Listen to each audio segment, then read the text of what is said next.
President,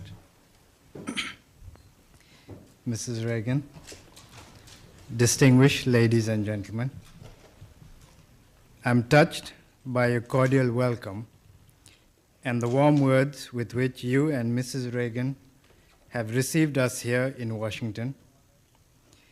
We're equally honored by the generous remarks you, Mr. President, have just made about my country and people.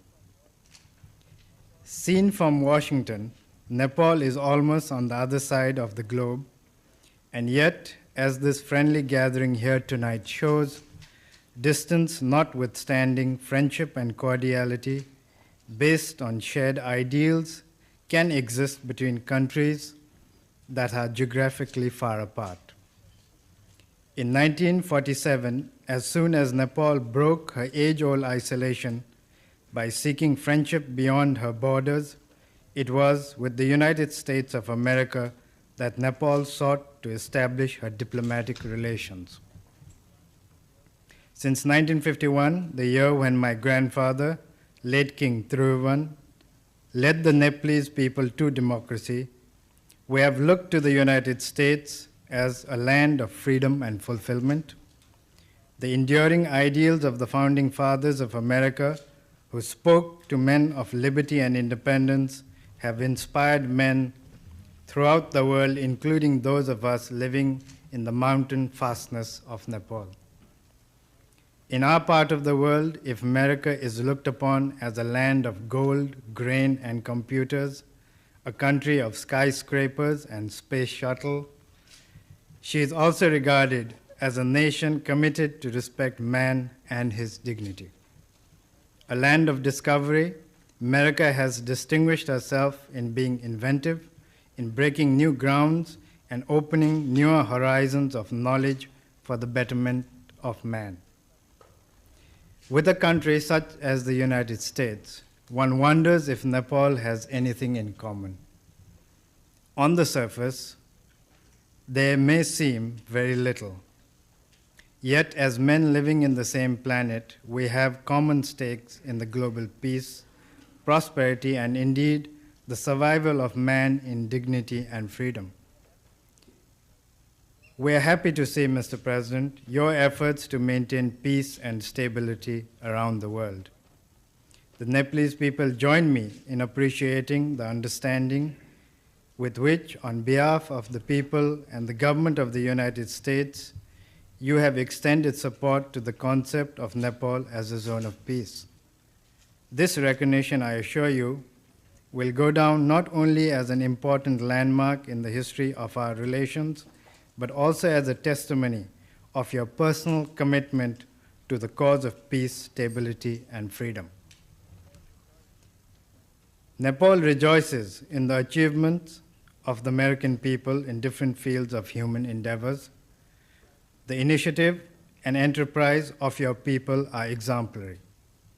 Yet what happens in this part of the world sends its ripples even to the roadless villages of Nepal. We receive their fallout. When America suffers a temporary drought, millions around the world get affected. Indeed, if I may seek your indulgence, I would like to mention something that on the surface may sound trivial, but sometimes it is the small thing that can bring about profound changes. The corn, maize, in Nepal was introduced from this part of America, as were the potatoes from the Andes nearly 300 years ago. These new crops not only altered our hill economy, but even the mode of life by making settlements possible in the mountain terraces of Nepal. Evidently, we do not live in islands, but in a world bound in a nexus of interdependence. What happens in America ceases, therefore, to be a local event.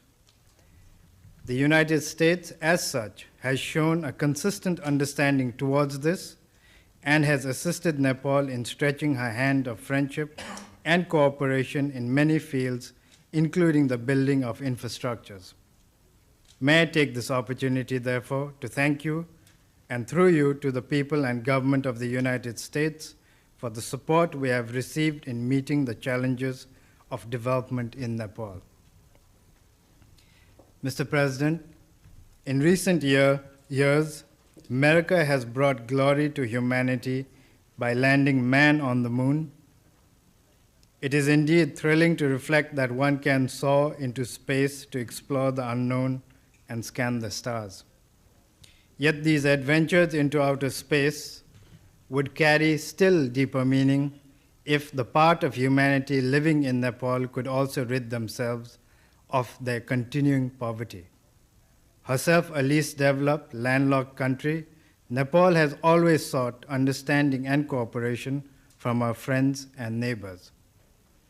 In fact, since the time I assumed responsibilities, I have sought that the minimum of basic needs must not be denied to people anywhere in the world. In this regard, I take comfort in the reassurance that the United States will continue to extend cooperation on a long-term basis into the future. Modern technology, Mr. President, has reduced distance and joined us all into a family of nations. This situation demands that we create an enduring relationship based on a sense of purpose and meaning. Were Nepal and countries in her region willing to join hands with the United States and other international agencies in a creative effort for prosperity by putting into use a fragment of their human and capital resources to harness the water potentials of Nepal, it would not only enable them to walk over a long road to progress for our region as a whole, but would also continue to build bridges of understanding between a most advanced and a least developed nation of the world. It would also mean eliminating the perils of hunger on the one hand and the danger of instability and extremism on the other. I have no doubt that Nepal and the United States can cooperate in many fields of creative endeavors. As countries that have shown respect to the uniqueness of the individual, we believe in the conservation of the natural as well as the spiritual heritage of man. But most important of all, we both honor the freedom of man and the independence of nations. In this regard, we appreciate the support the United States has shown consistently to our identity as a nation. Mr. President, I cherish the fruitful exchange of views we have had recently with each other. You have been very reassuring, and I wish to thank you and Mrs. Reagan for the warmth of hospitality shown to me, my wife, and members of my entourage.